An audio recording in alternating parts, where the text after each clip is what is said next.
अरे चुप रह, ना तो काट के फेंक दे। अबे तू बीच चौराहा पे बैठे ले, तब्बो कमा के ना लावे ले, खाली हाथ लौट के वाले, हाँ?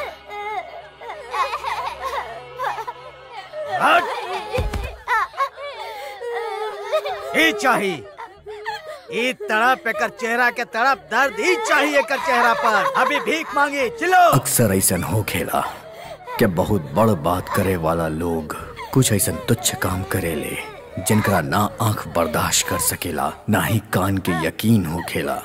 ये किरदार भी कुछ ऐसन ही बा, हाथी के दांत के जैसन, दिखावे खातिर कुछ अलग और खाए खातिर अलग।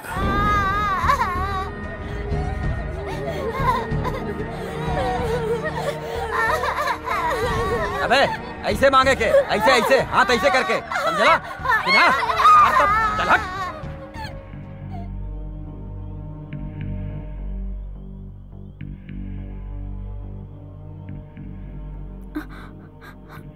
अरे चल।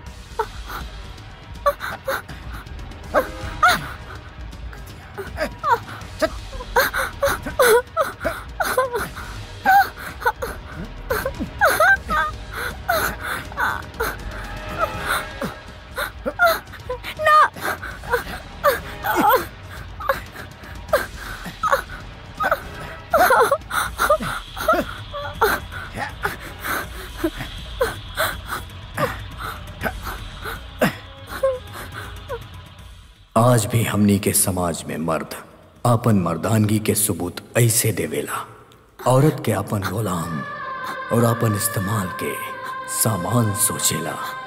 हमनी के कहे के ना बल्कि माने के जरूरत बा कि मर्द और औरत के बीच बराबरी के हक बा। जज्बात कद्र करे खातिर हो खेला, दुख देवे खातिर ना।